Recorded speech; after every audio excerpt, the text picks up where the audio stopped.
Quella che viene narrata nel libro Anna e il cioccolato è una storia che inizia sulla grande collina di Monbarcaro. Quel paesino definito Vetta delle Langhe che ogni tanto mostro sul canale e da cui proviene una parte delle mie foto dei fiori nei prati. È una storia di un mondo che vuole lasciarsi alle spalle la guerra, la povertà, un mondo che guarda con un certo ottimismo al futuro.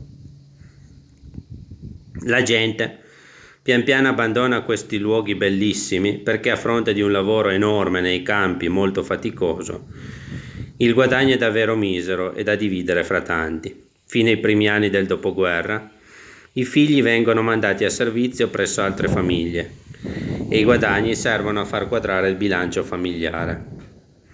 È stata per me una bella lettura, perché narra una storia di riscatto, o come avrebbe detto Donato Bosca, uno studioso molto appassionato delle Langhe, che non c'è più, di arvangia, cioè di rivincita. Questo signor Braida, dopo molte difficoltà e il rischio di finire senza niente, riesce a fondare un'azienda dolciaria piccola concorrente dell'altra albese più conosciuta.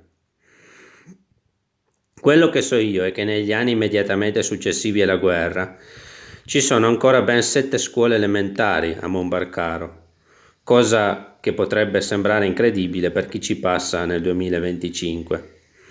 E in una di queste scuole elementari c'è il piccolo Braida.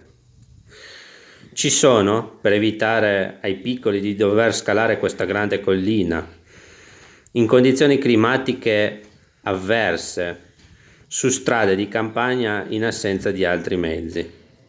È una storia di decisioni forti. Beppe viene mandato a studiare per diventare prete. Come ho già detto altrove, è l'unico modo per studiare in quegli anni. Lui vorrebbe stare con i fratelli, non capisce. Piuttosto studio a Monbarcaro, che cosa ho fatto di male? Va ad Avigliana prima e poi a Chieri. Crescendo capisce l'importanza dello studio, ma decide di non voler farsi più prete e trova un escamotage per comunicare a casa durante una gita. La posta è infatti controllata nell'istituto, così è la domanda canonica che si fa in queste occasioni. Adesso cosa vuoi fare? Il geometra? Il maestro? Lui risponde: il perito chimico a Savona, una cosa probabilmente strana per i familiari. È interessante nel libro notare le differenze tra la scuola più protetta dei religiosi, pur con personaggi positivi e altri meno, e la scuola di Stato in cui l'educazione delle persone minori spesso si usano parole pesanti.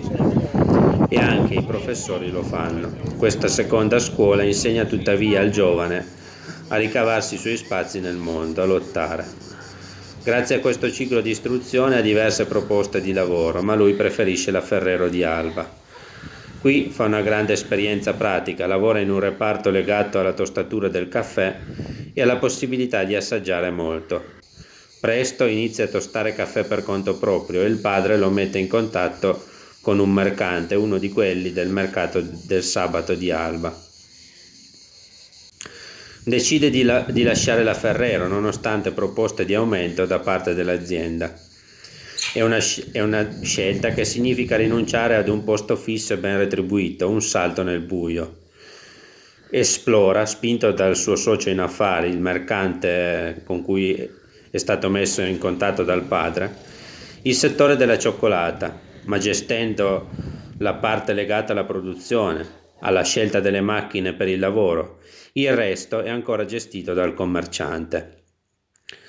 A un certo punto il padre e il fratello iniziano a mettergli una pulce nell'orecchio, cioè gli mettono il dubbio.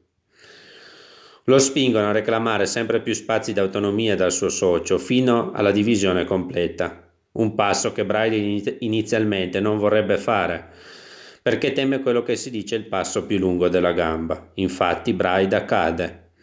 Non conosce ancora bene il mondo dei fornitori, dei clienti e delle banche ed in seguito ad alcune scelte errate arriva al fallimento.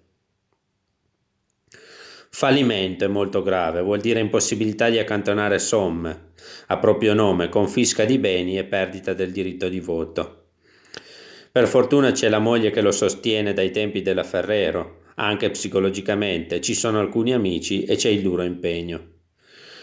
Alla moglie è infatti dedicato il libro. Anna è una donna molto vitale e con gioia di vivere, ma proprio quando le cose iniziano ad andare bene, si ammala di una malattia neurodegenerativa. Dopo un secondo tentativo di lavorare insieme al primo socio in affari, fonda la Nutcao. Mi è piaciuto il libro, il lato umano del libro, con piccoli grandi momenti difficili della vita, le malattie dei familiari, i litigi e anche la storia d'amore.